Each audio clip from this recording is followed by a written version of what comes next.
Hello friends, welcome to Groupify. In this lecture we will discuss about the chromatic aberration. वैसे aberrations होते क्या है? किसी lens system से जो ऑब्जेक्ट की इमेज बनती है वो आइडियल केस में तो बिल्कुल क्लियर बनती है, ब्राइट बनती है और पॉइंट ऑब्जेक्ट के लिए पॉइंट इमेज बनती है, लेकिन ऐसा एक्चुअल प्रैक्टिस में नहीं होता। जो इमेज बनती हुई दिखाई देती है हमें उसका शेप, साइज और पॉइंट ऑब्जेक्ट के लिए पॉइंट इमेज नहीं बनती। जो उससे डेविएशंस होते हैं आइडियल इमेज से, उन डेविएशंस को बोलते हैं एबरेशन। मतलब जैसे बननी चाहिए थी ऐसे नहीं बनती। So this phenomena is called as aberration. That is it is the failure of an optical system to form an image different from the ideal images in respect of size, shape and position, और failure to form a point image of a point object. इसको बोलते हैं हम abrasion. और abrasion दो type के होते हैं, एक क्रोमेटिक और एक मोनोक्रोमेटिक। पहले ये लिख लेते हैं और इस लेक्चर में केवल क्रोमेटिक एब्रेशन डिस्कस करेंगे हम। सो it is the failure of an optical system.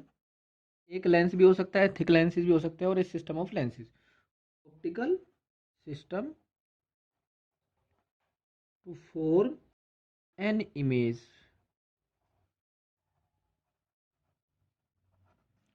Different from the ideal image. Ideal image का मतलब free from aberrations in respect to in respect of size, shape and position, or failure to form a point image of a point object. Point object की image point नहीं बनती। अब जो aberrations होते हैं वो दो टाइप के होते हैं।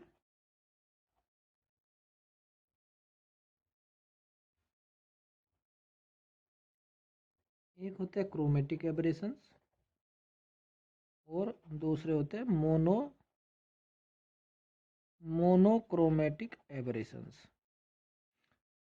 मोनोक्रोमेटिक भी बहुत सारे टाइप के होते हैं। इसमें एक है स्फेरिकल एबरेशन, कोमा एस्टिग्मेटिज्म,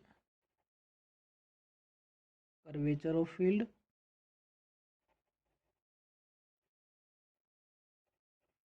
और last one is distortion. Distortion हमारे सिलेबस में केवल ये दो है, एक स्फेरिकल और एक क्रोमेटिक एब्रेशन। अब जैसे इस लेक्चर में केवल क्रोमेटिक एब्रेशन डिस्कस करेंगे। क्रोमेटिक एब्रेशन जो होता है that is due to dispersion of light, जब दो या दो से ज़्यादा कलर हो या दो से ज़्यादा वेवलेंथ हो। मोनोक्रोमेटिक में वेवलेंथ तो एक ही है, लेकिन जो मोनोक्रोमेटिक एब्रेशन होता है it is due to the marginal rays या wide angle incidence of incident rays. जैसे जो इंसिडेंट रे है वो अलग अलग एंगल से आ रही है, तो जो प्रिंसिपल एक्सिस के पास वाली रे होती है उनको पेरेक्सियल बोलते हैं, और जो दूर वाली रे होती है उनको बोलते हैं मार्जिनल रेज। सो अगर लेंस काफ़ी बड़ा है साइज में, सो जो मार्जिनल रेज हैं उनको हम नेग्लेक्ट नहीं कर सकते। जनरली जो डेरिवेशंस आप लोगों ने 11th या 12th में पढ़े हैं वो पेरेक्सियल रेज के लिए होते हैं। तो अगर पेरेक्सियल रेज की बजाय हम मार्जिनल रेज को भी कंसिडर करें केवल, ठीक है, तो जो इमेज बनती है वो पॉइंट ऑब्जेक्ट के लिए पॉइंट इमेज नहीं बनती। इस एबरेशन को बोलते हैं हम स्फेरिकल एबरेशन। क्रोमेटिक एबरेशन किसकी वजह से? Due to dispersion of light. Dispersion का मतलब वाइट लाइट जब सभी कलर्स में डिवाइड हो जाती है, डिस्ट्रीब्यूट हो जाती है। और monochromatic aberration due to wide angle incident और मार्जिनल रेज। अभी केवल हम क्रोमेटिक एबरेशन डिस्कस करने वाले हैं इस लेक्चर में। इसको थोड़ा सा और एक्सपेंड करेंगे अब। डिफरेंट वेवलेंथ जो होती है और डिफरेंट रिफ्रैक्टिव इंडिसेस शो करती है in the medium of lens. जैसे ग्लास लेते हैं हम, तो ग्लास के अंदर अलग अलग कलर का रिफ्रैक्टिव इंडेक्स अलग अलग होता है, because refractive index depends upon the wavelength of light. कोई चीज़ इक्वेशन होती है बट उसको डिस्कस नहीं करने वाले हम यहाँ पे। Different wavelengths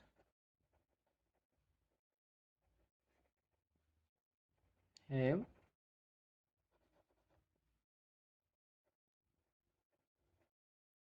different refractive indices and hence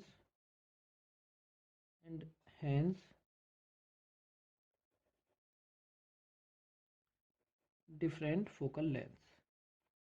तो अलग अलग कलर के लिए फोकल लेंथ अलग अलग होगी, तो अलग अलग कलर के लिए जो इमेज बनेगी वो अलग अलग जगह पर होगी, पोजीशन और साइज। तो इसी हिसाब से क्रोमेटिक एब्रेशन को दो टाइप में डिवाइड कर देते हैं हम, एक लॉन्गिट्यूडनल और एक लेटरल। तो ये दो टाइप में डिवाइड कर देते हैं हम, एक लॉन्गिट्यूडनल या एक्सियल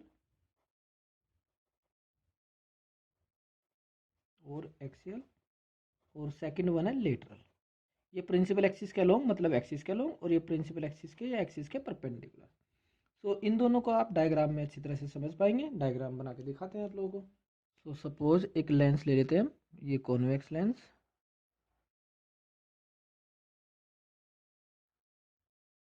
ये इसका प्रिंसिपल एक्सिस, और एक ऑब्जेक्ट कंसिडर कर ले रहे हैं। सपोज ये ऑब्जेक्ट है ए बी। अब इससे लाइट रे ले रहे हैं, एक लाइट रे ये है और एक लाइट रे ऑप्टिकल सेंटर से पास कर रही है इस तरह से, ये फर्स्ट और ये सेकंड। अब जैसे ही ये लेंस से पास करेगी, तो लेंस से पास करने के बाद ये 7 कलर्स में डिवाइड हो जाएगी। तो अलग अलग कलर के लिए फोकस अलग अलग। सपोज यहाँ पर फोकल लेंथ है या फोकस है वायलेट कलर के लिए, सो लाइट रे ये तो चली जाएगी सीधी, ये तो सीधी इस तरह से, लेकिन फोकस अलग अलग लाइट रे के लिए अलग अलग है। तो ये वायलेट के लिए इस तरह से,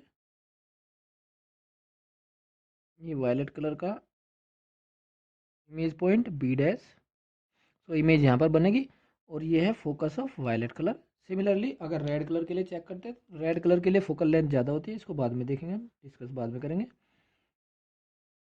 तो ये यहाँ पर इंटरसेक्ट कर रही है, इसको पीछे एक्सटेंड करेंगे इस तरह से। तो ये पॉइंट हम कंसिडर कर लेते हैं बी डबल डैश।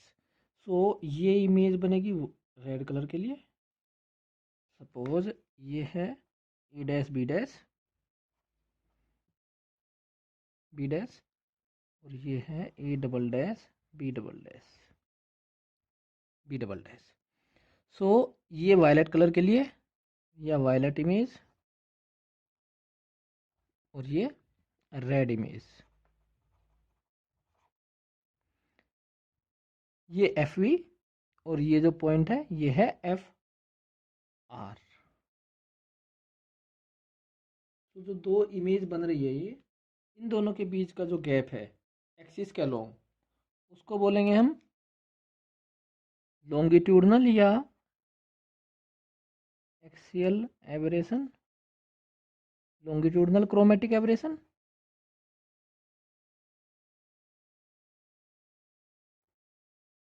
और जो इनकी हाइट में डिफरेंस है ये वाला, इसको क्या बोलेंगे, ये lateral chromatic aberration, perpendicular to the principal axis, इस तरह से है।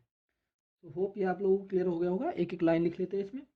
तो लॉन्गिट्यूडनल क्रोमेटिक एबरेशन किसके इक्वल है, जो इनकी पोजीशंस है ए डैश और ए डबल डैश, उन दोनों के बीच का गैप। और ये किसके बराबर है, variation in image distance from the lens with refractive index या इंडिसेस। सो रिफ्रैक्टिव इंडिसेस के अकॉर्डिंग जो इमेज डिस्टेंस है वो अलग अलग है। तो इमेज डिस्टेंस का जो वेरिएशन है उन दोनों के बीच का जो गैप है उसी को बोलते हैं लॉन्गिट्यूडनल क्रोमेटिक एबरेशन। और लेटरल ये कौन सा है, बी डैश और बी डबल डैश के बीच का जो डिस्प्लेसमेंट है perpendicular to the principal axis. और ये है क्या, variation in size of image with refractive index. तो रिफ्रैक्टिव इंडेक्स के साथ जो साइज है इमेज का वो कैसे वेरी कर रहा है, ये बताता है क्या, lateral chromatic aberration. Chromatic aberration we will use the lens makers formula. Lens makers formula ये होता है 1/f equal to mu minus 1/r1 minus 1/r2। We have to find the longitudinal chromatic aberration. So उसके लिए क्या करेंगे, इस equation को differentiate कर देते हैं। सबसे पहले दो मेथड है, पहले जो सिंपलेस्ट मेथड है उसको यूज कर लेते हैं, उससे निकाल लेते हैं क्रोमेटिक एब्रेशन कितना होता है। तो इसको डिफ्रेंशिएट किया, -1/f² df, refractive index very करता है सो डी म्यू, और ये कांस्टेंट है 1/r1 माइनस 1/r2। सो इन दोनों को अगर डिवाइड कर दे या फिर 1/f की वैल्यू यहाँ पुट कर दो, -df/f, और 1/f की वैल्यू यहाँ पर कितनी, mu minus 1/r1 minus 1/r2 equal to D mu 1/r1 minus 1/r2। ये तो cancel out, so D F upon F minus is equal to D mu upon mu, और जो ये है इसी को बोलते हैं हम डिस्पर्जिव पावर, -1 है dispersive power of lens. So change in focal length is equal to omega F. सो जो फोकल लेंथ में चेंज है that is the longitudinal chromatic aberration. वो किसके इक्वल है, product of dispersive power and the average focal length. अगर मैं यहाँ पर वैल्यू पुट करूँ, सपोज मैंने लिया माइनस, रेड कलर की फोकल लेंथ ज़्यादा होती है, minus F V upon average focal length equal to mu R minus mu V upon mu minus 1। Okay, so इसको लिख सकते हैं हम F R minus F V equal to F mu V minus mu R upon mu minus 1। So यही है omega F. ऐसे भी कर सकते हैं, जहाँ म्यू एवरेज रिफ्रैक्टिव इंडेक्स और एफ एवरेज फोकल लेंथ जो लेते हैं हम येलो कलर के लिए। अब अल्टरनेटिव मेथड ही कर लेते हैं साथ में ही।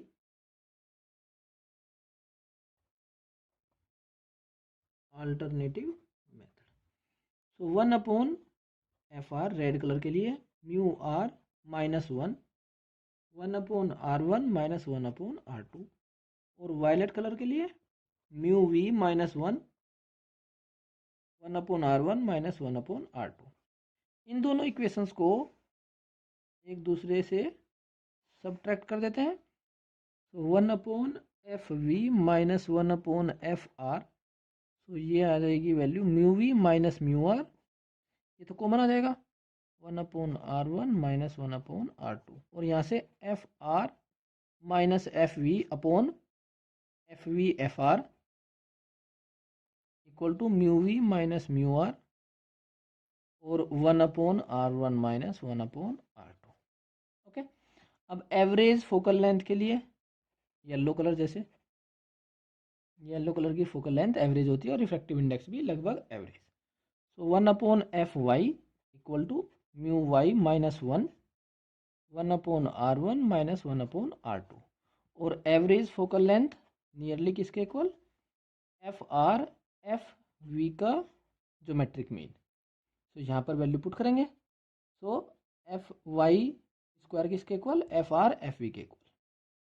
सो F R minus F V upon F Y square equal to mu V minus mu R 1/r1 minus 1/r2, और इसको कर देंगे divide. So F R minus F V या 1/f(y) की वैल्यू पुट कर दो, ऐसा भी कर सकते हैं। सो यहाँ से F R minus F V upon F Y, और 1/f(y) की वैल्यू यहाँ से, सो म्यू वाई माइनस 1 और 1/r1 minus 1/r2 equal to mu V minus mu R 1/r1 minus 1/r2। इससे ये कैंसिल, और ये क्या हो जाएगा उधर जाके ओमेगा, और ये एवरेज फोकल लेंथ, तो वही आ जाएगा, मतलब ये आ जाएगा F R minus F V upon F Y equal to mu V minus mu R upon mu Y minus 1, और ये क्या है, dispersive power. So F R minus F V equal to omega F Y. ठीक है, इससे भी यही आया था, बस यहाँ पर एवरेज फोकल लेंथ एफ है, रो किसके इक्वल है, येलो कलर के लिए। सो ये तो है लॉन्गिट्यूडनल क्रोमेटिक एब्रेशन। अब अगर हमें क्रोमेटिक एब्रेशन को रिड्यूस करना है, जो भी एब्रेशंस होते हैं उनको हमें रिड्यूस करना है, जितना मिनिमाइज हो सके उतना करना होता है।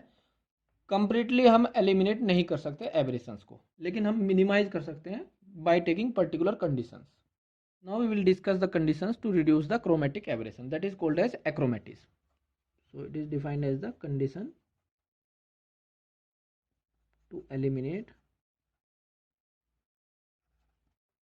The chromatic abrasion.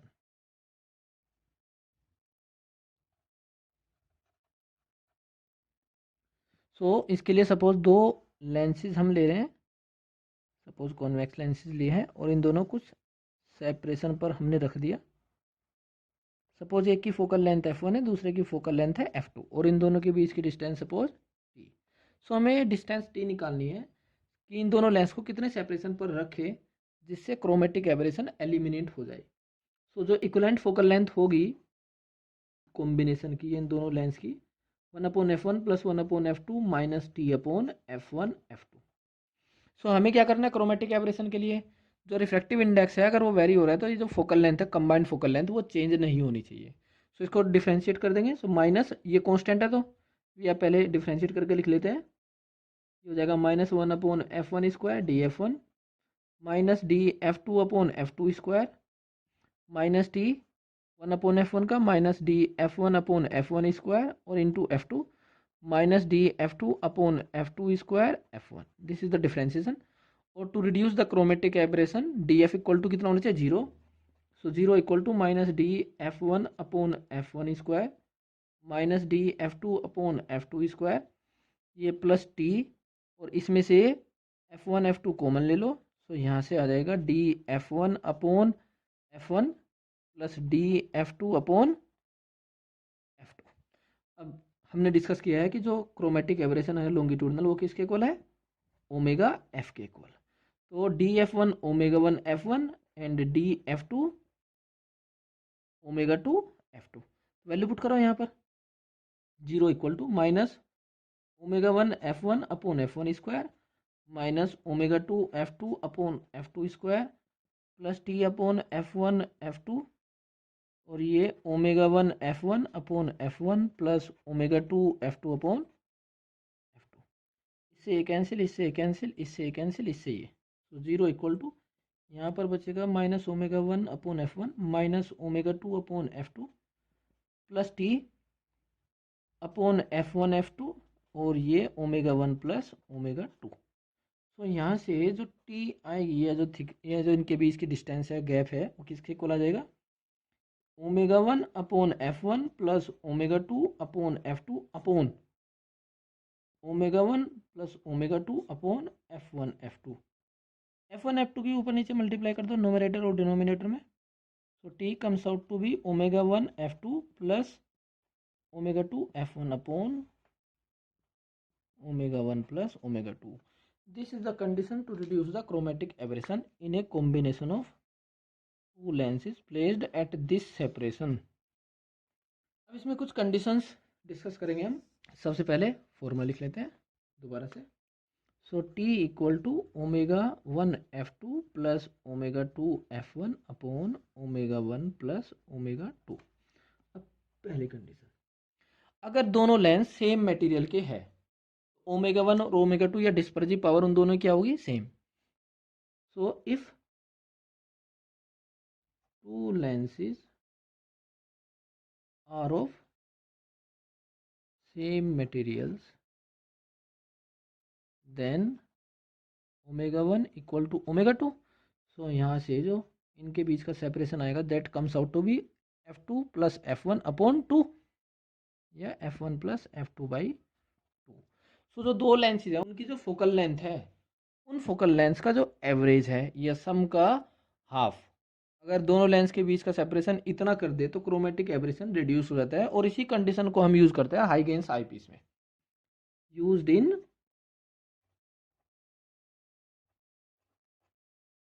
Huygens eyepiece. Huygens eyepiece में क्या होता है, दो प्लेनो कॉन्वेक्स लेंस, इसकी फोकल लेंथ 3f, इसकी फोकल लेंथ f और इन दोनों के बीच का सेपरेशन कितना होता है 2f। आप चेक कर लो 3f plus f upon 2 2f। सो हाइगेंस आई पीस में इस कंडीशंस को हम यूज़ करते हैं, इस कंडीशन को। अब दूसरा पॉइंट, अगर दोनों लेंस एक दूसरे के साथ कॉन्टैक्ट में रख दें हम, if two lenses are placed in contact with each other,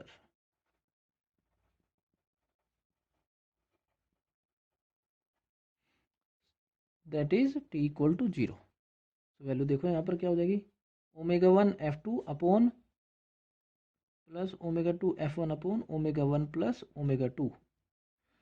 सो यहाँ से omega equal to 0, omega 1 f2 plus omega 2 f1 equal to 0। That means omega 1 upon f1 plus omega 2 upon f2 equal to 0। f1 f2 से divide कर दिया। सो यहाँ से हम check कर सकते हैं omega 1 upon f1 equal to minus omega 2 upon f2। Omega 1 और ओमेगा 2 डिस्पर्सिव पावर हमेशा पॉजिटिव होती है, लेकिन यहाँ पर निगेटिव साइन है। इसका मतलब अगर एक लेंस की फोकल लेंथ पॉजिटिव है तो दूसरे की ऐसी होनी चाहिए निगेटिव। इसका मतलब अपोजिट नेचर के होने चाहिए दोनों लेंस, एक कॉन्वेक्स और एक concave. So since omega 1 and omega 2 are always opposite, are always of same sign, are always of same sign, so f1 and f2 should be of opposite sign, that is the two lenses should be of opposite nature। तो जो combined lens होगा वो कुछ इस तरह से दिखाई देगा, एक कॉन्वेक्स और एक कॉनकेव। तो इसको एक्रोमेटिक डबलेट बोलते हैं, एक्रोमेटिक डबलेट। अब जो ये एक्रोमेटिक डबलेट है लेंस, इस तरह से एक कॉन्वेक्स और एक कॉनकेव, इसमें जो ये कॉन्वेक्स लेंस है, अगर इस एक्रोमेटिक डबलेट को कन्वर्जिंग यूज़ करना है, कन्वर्जिंग लेंस की तरह, तो इसकी पावर ज़्यादा होनी चाहिए। तो इसकी पावर ज़्यादा होने के लिए इसकी फोकल लेंथ कम होनी चाहिए। तो इसकी डिस्पर्जिव पावर कम होनी चाहिए, क्योंकि omega 1 upon f1 equal to minus omega 2 upon f2। तो अगर फोकल लेंथ सपोज ये f1 है और इसकी फोकल लेंथ f2 है, तो अगर f1 हमें कम करना है, मतलब इसकी पावर ज़्यादा करनी है, कन्वर्जिंग पावर ज़्यादा, तो रिजल्टेंट पावर कन्वर्जिंग हो जाएगी। सो f1 अगर हमें कम करना है तो ओमेगा 1 भी कम। सो इसकी डिस्पर्जिव पावर क्या होनी चाहिए, low, low dispersive power, low focal length, that is high converging power.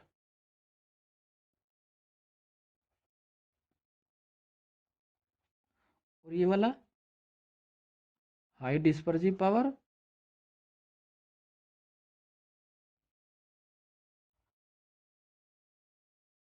High focal length, that is low diverging power.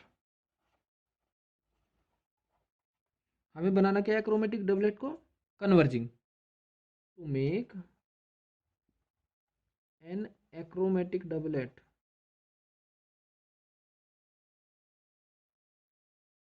Acting as converging, उसकी कंडीशंस लिख रहे हैं हम ये। सो ये हमने इसलिए यूज़ किया कि फोकल लेंथ कम है तो पावर ज़्यादा, क्योंकि P इक्वल टू क्या होता है 1/f। सो जिसकी फोकल लेंथ कम उसकी पावर ज़्यादा, तो कन्वर्जिंग लेंस की कन्वर्जिंग पावर ज़्यादा होगी और इसकी डाइवर्जिंग कम होगी। इसका मतलब नेट कैसे काम करेगा, कन्वर्जिंग की तरह। तो यहाँ से आप चेक कर सकते हैं, जो ये कम होगा तो ये भी कम, ये ज़्यादा तो ये भी ज़्यादा, इस तरह से हमने ये चेक कर लिया। अब हमें जो कॉन्वेक्स लेंस है वो लो डिस्पर्जिव पावर का लेना है, या ऐसा मटेरियल यूज़ करना है जिसकी डिस्पर्जिव पावर लो हो, और कॉनकेव लेंस उस मटेरियल का बनाना है जिस मटेरियल की डिस्पर्जिव पावर ज़्यादा हो। सो दो टाइप के ग्लास हम यूज़ करते हैं, एक क्राउन और एक फ्लिंट ग्लास। फ्लिंट ग्लास थोड़ा सा डेंसर होता है, उसकी डिस्पर्जिव पावर ज़्यादा होती है। सो कॉन्वेक्स लेंस हम बनाते हैं क्राउन ग्लास का, और ये बनाते हैं फ्लिंट ग्लास। वो इसीलिए बनाते हैं जिससे ये जो एक्रोमेटिक डबलेट है वो फाइनली किसकी तरह काम करे, कन्वर्जिंग लेंस की तरह। अगर दो लेंस एक दूसरे के साथ कांटेक्ट में रखे और दोनों सेम मटेरियल के हो, if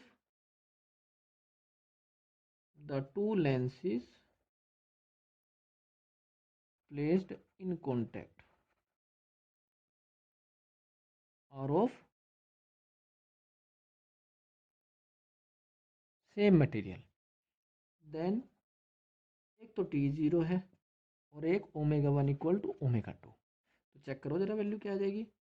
ω1 2 plus ω2 F1 upon ω1 plus ω2। Omega और ओमेगा कॉमन आके इसको कैंसिल आउट कर देंगे तो यहाँ से वैल्यू क्या मिलेगी, F1 plus F2/2 equal to 0। या फिर हम ऐसे भी लिख सकते हैं F1 plus F2 equal to 0। अब जो रिजल्टेंट फोकल लेंथ होगी कॉम्बिनेशन की वो किसके equal, 1/F1 plus 1/F2। That means F1 plus F2 upon F1 F2 और ये किसके इक्वल आ जाएगी 0। तो resultant focal length comes out to be infinite. इसका मतलब जो डबलेट है या दो लेंस अगर एक दूसरे के साथ कांटेक्ट में रख दिए, दोनों सेम मेटल के हैं, सो वो किसकी तरह काम करेंगे, plane glass slab. Plane glass slab की फोकल लेंथ कितनी होती है, infinite. So they act as plane glass slab. So अगर हमें एक्रोमेटिक डबलेट बनाना है सो दोनों लेंसेज अलग अलग मेटल के होने चाहिए। सेम मेटल के अगर हो जाएंगे तो रिफ्लेक्शन होगा नहीं, तो एक्रोमेटिक डबलेट बनेगा नहीं। तो जो कंडीशंस हम यूज़ करना चाह रहे हैं वैसा होगा नहीं। तो टू मेक